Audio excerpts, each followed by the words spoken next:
Agora eu vou pedir licença para vocês.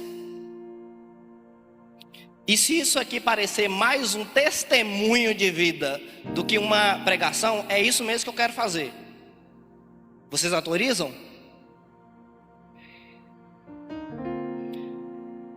Eu queria falar mais para o pessoal da idade do Lemuel. Para vocês que têm entre 14 e 17? Tem alguém do Lemuel com 18? 17, 14 e 17, estou certo? Eu tinha a idade de vocês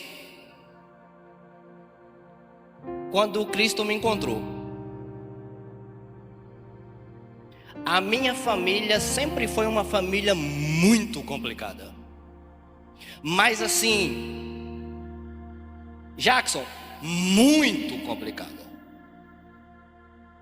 Não tem aquela pessoa mais difícil da família, não tem? Toda família não tem? Da família do meu pai era ele mesmo. Difícil, ignorante, nervoso, alcoólatra e violento. Meu pai. E da família da minha mãe era ela mesma. Ignorante, coração duro de pedra,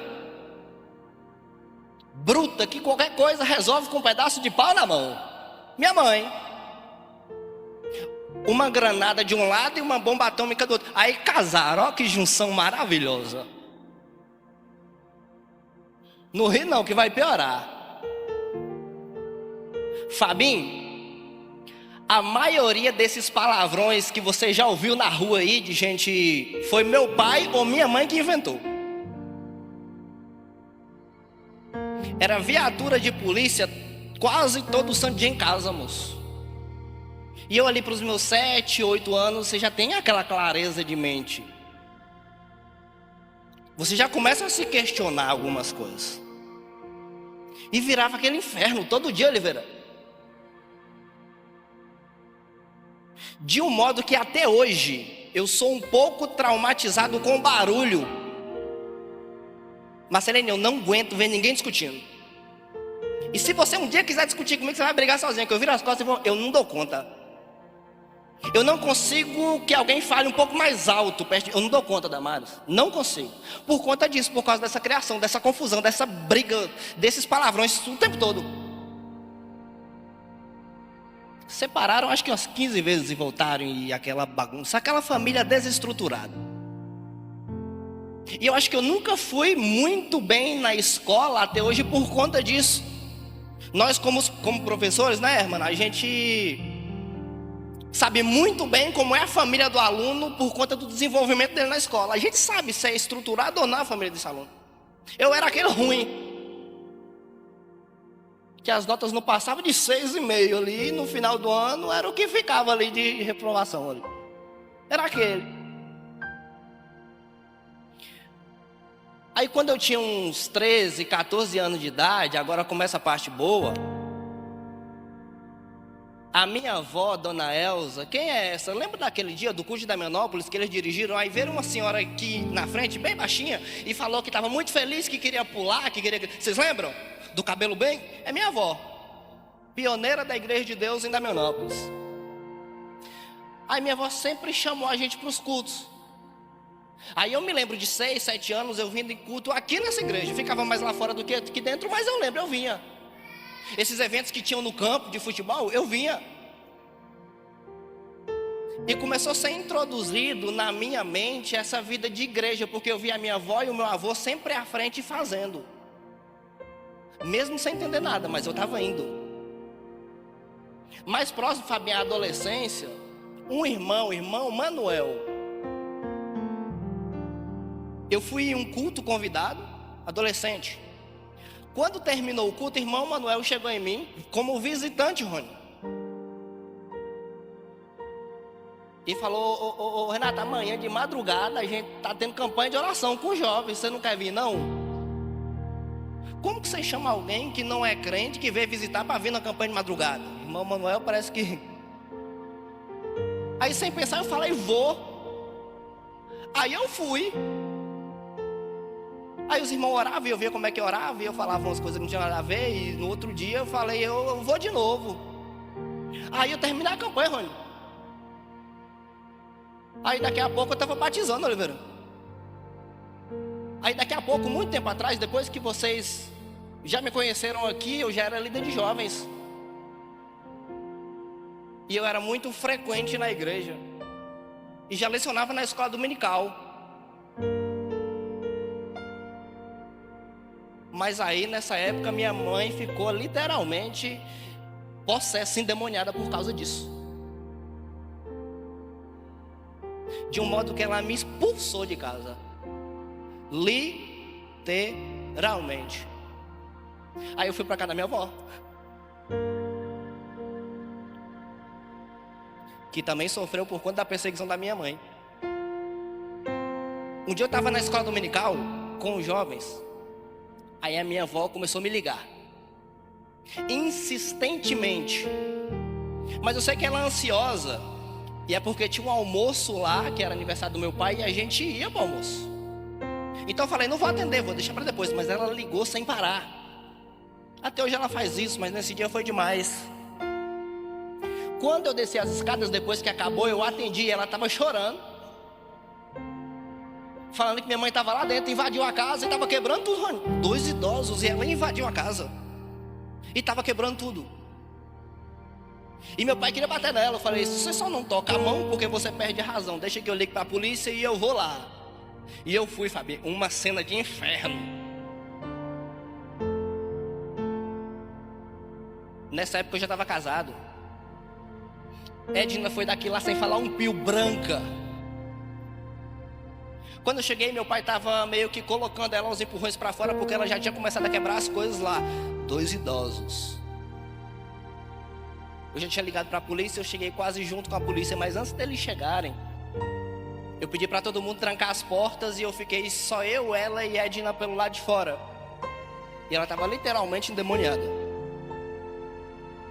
Como aconteceu várias outras vezes da gente orar e ela cair, passar mal, vocês sabem o processo, eu não ia fazer isso porque ela ia passar mal e ia ter que levar para dentro de casa de novo. Eu segurei ela até a polícia chegar. Antes disso, uns 10 minutos, eu ouvi tudo o que vocês pensarem de ruim. E se você realmente é meu irmão, você não vai ficar com dó de mim, porque nós somos maduros e já passamos dessa parte. Isso ficou lá atrás. Eu não levo isso em conta. Eu estou contando pro Lemuel. Nem é para você. Coisas como: você não é meu filho. Você é um pobre. Você não tem nada. Seu irmão é que tem as coisas. Na verdade, eu nem sei por que eu te tive. Eu queria que você tivesse morrido. A minha vontade agora chega a cuspir, aliás. É que você tivesse morto no chão e eu ia pisar na sua cara. E por incrível que pareça, eu ouvi aquilo e recebi com a mesma paz que eu estou agora. Edna não, ela ficou absorvendo e repreendendo. Sempre tem essa pessoa. De modo que quando tudo acabou, ela entrou para dentro de casa e ela desmoronou e ficou mal uma semana. Vocês sabem do que eu estou falando. Diante daquela situação, tudo que me era que vinha de ofensa, eu olhava para ela e falava, mas eu não te odeio, você é minha mãe. Mas você não é meu filho, mas a senhora é minha mãe. Mas eu queria que você morresse, mas eu quero que a senhora viva muitos anos ainda nessa terra. O seu casamento não vai dar certo. Ô Damar, como é que não dá, gente? Já está vindo o segundo Renatinho aí. Você nunca vai ter nada a dar. Deus tem prosperado tanto. A gente tem abençoado tantas pessoas por aí. Deixa eu voltar lá no início agora. Quando Deus chama a gente aos 14 anos de idade, aos 13 anos de idade, aos 12, Ele faz várias promessas. No meu caso, já na igreja vinha gente de Brasília que nunca tinha me visto. De repente Deus usava. Tem um jovem chamado Renato aqui. O cara chegou na hora do culto, ninguém conversou com ele. Deus ainda vai te levar em muitos lugares para pregar a palavra. O seu futuro será brilhante. Eu lembrar das notas da escola. Brilhante como? Deus vai te dar uma família.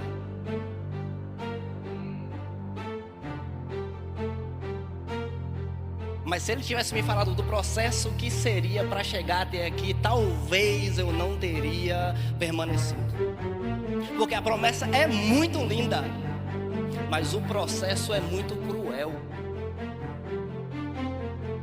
E no meio desse caminho a gente se desvia, a gente cai, a gente erra, a gente peca. E Deus continua apostando no projeto. Jeremias 18 está escrito assim: desce até a casa do oleiro, e lá eu vou te mostrar a minha palavra. E eis que desci até a casa do oleiro, e eu vi que ele trabalhava com o barro sobre a roda. E eis que o barro, o vaso que estava na mão do oleiro, eu gosto dessa parte, ó, se quebrou. Não foi o oleiro que quebrou o vaso nessa hora. Ele se quebra, mesmo quando está sendo formado. Aí Deus pega porque não serve mais e joga fora e pega outro. Não. Da mesma matéria ele volta a formar, e se quebrar ele volta a formar, e se quebrar ele volta a formar, porque ele precisa usar, ele não vai usar outro, ele vai usar aquele, mesmo que já foi quebrado. Não é uma história triste, porque a história é muito mais triste outras pessoas têm. Mas quando Deus escolhe, Ele capacita e Ele usa para abençoar e levantar outras pessoas. Eu descobri algo recentemente, isso me curou. A sua dor e os seus bloqueios, eles têm ligação direta e intimidade com o seu propósito e o seu chamado. Vou simplificar. Aquilo que você mais teve dificuldade, a sua maior dor, vai ser isso que Deus vai te usar para curar outras pessoas. Eu ainda estou falando de José, mas vou finalizar agora. Há 2 anos atrás, estávamos em uma conferência em Caldas Novas. Damares e Rony estavam lá. Eu nunca chorei tanto na minha vida. Nunca. Porque sabe, todos esses bloqueios, todos esses traumas, eles ficaram lá. Sabe em que ministração? De um pastor chamado Júnior Rostirola. Ele é o escritor daquele devocional Café com Deus Pai, já viu? E outros livros também, como Em Deus Encontrei um Pai. Eu nunca ouvi um Eu Te Amo do meu pai. Eu vou jogar mais para baixo. Nunca ganhei um abraço do meu pai. Eu vou jogar muito mais para baixo a régua. Meu pai nunca conversou comigo. Nem vou falar da minha mãe, que é bem mais complicado. Só vou. E sem saber porque eu era cascudo daquele jeito, retraído, emburrado. Lembra de quando você me deu conselho? Renato, por que você não está pregando mais? Lembra? Vai à escola? Lembra? Se falar de mim hoje, eu não estou nem aí. Porque eu sei quem eu sou por causa do meu pai. Nem aí. E a palavra que eu ouvi foi: muitos de vocês aqui, mas parece que eu estava ouvindo assim, Renato, você. Tinha umas 4 ou 5 mil pessoas, mas foi só eu que ouvi. Não tiveram um pai presente. Nunca ouviram eu te amo, nunca ganharam um abraço. Mas nunca se esqueçam, em Deus vocês têm um pai. E chamou o pessoal lá na frente para poder orar. E quando eu vi, eu já era o primeiro lá ajoelhado. E a primeira oração que eu fiz, porque o Espírito Santo soprou no meu ouvido, foi: perdoa o seu pai porque ele fez o melhor que ele pôde. E eu fiquei repetindo aquilo da: meu pai, ele deu o melhor que ele tinha, não foi culpa dele. Eu não posso culpar minha mãe porque ela é assim, eu tenho que deixar ela em paz. Quem perde é ela. Ela está livre. Ela não me deve nada. Ela fez o melhor que ela podia. E quando eu orava, veio um pastor dos que estavam lá e falou no meu ouvido. Mas dessa vez foi o pastor: o seu pai fez o melhor que ele pôde. Hoje eu ouço pelo menos umas 15 vezes por dia de João Manuel: papai, eu te amo e você é o amor da minha vida.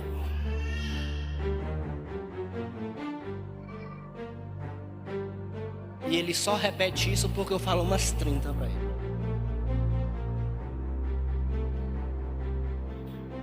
João Manuel, nós somos o quê? Melhores amigos. O que você vai fazer com o papai? Vamos pescar. Por que eu falei que isso era pro Lemuel? Porque era a idade de vocês que eu tinha. E graças a Deus que vocês não precisaram passar por nada disso. Graças a Deus que a família de vocês é estruturada. Graças a Deus.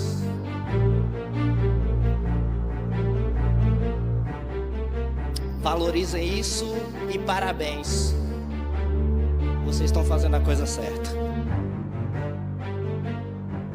Sejam pais melhores do que o que vocês tiveram.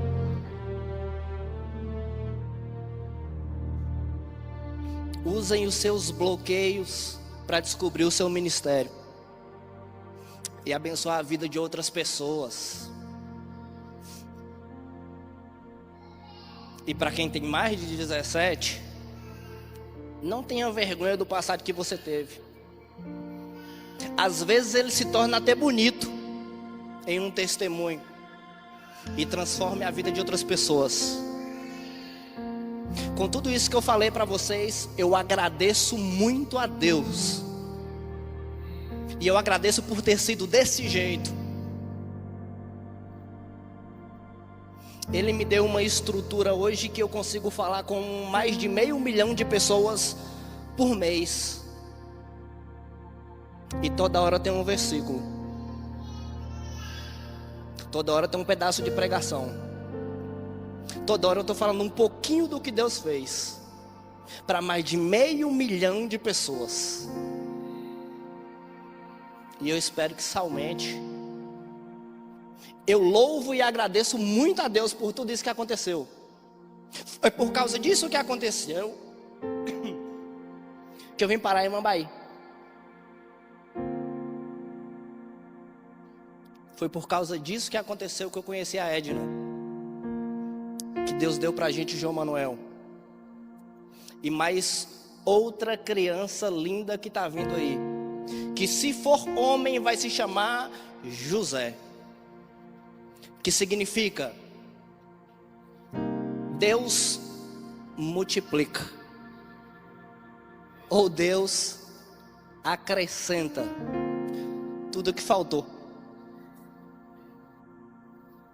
Quando José está no poder, ele não se vinga quando ele podia. E ele fala que todo o mal que foi feito, na verdade não foram os irmãos que fizeram, não. Foi Deus que preparou ele para ele estar ali e conseguir abençoar todo mundo. Que todo mundo que te feriu, que as pessoas que te feriram, que te machucaram, consigam ser abençoadas pela sua vida. Vou finalizar. Sempre tem aquele final feliz, né? O relacionamento agora com a minha mãe e com meu pai ainda não deu certo. Ela não conheceu o João Manuel ainda. E ela mora em Damianópolis. Ela não quer. Tem coração de todo jeito. Início do ano passado, o meu irmão perdeu uma neném. Ela não foi lá. Tem coração de todo jeito. Mas eu continuo orando para que Deus entre e transforme, que ela precise de nós. E a primeira vez que precisar e solicitar, a gente vai atender e cuidar da melhor forma possível, como se nada tivesse acontecido, porque de fato não aconteceu. Foi Deus. Foi Deus. Para que nós fôssemos forjados e tivéssemos uma história, um testemunho e uma palavra para abençoar a vida de outras pessoas. Foi Deus. Hoje eu tenho moral para falar com a galera da idade do Lemuel. Com vocês eu posso. Valorize os pais de vocês. Eu concordo que eles são chatos demais. Eu concordo. Mas eu estou te provando que eles sempre fizeram o melhor que eles podiam. E se você não estiver satisfeito com os seus, eu troco.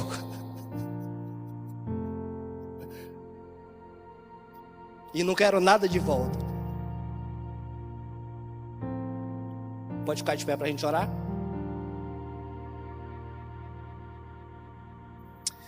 Pai, a única coisa que nós queremos fazer nessa noite é te agradecer, Pai. Nós queremos te adorar, Senhor. Até pelas nossas feridas, nós queremos te louvar, até pelos nossos problemas. Nós queremos te louvar até pelo nosso passado, que talvez não tenha sido tão bom assim, Pai. Nós te damos todo o louvor, toda a honra e toda a glória e te pedimos, molda isso no nosso coração e na nossa mente. Nos usa, Pai, para levantar outras pessoas, Pai.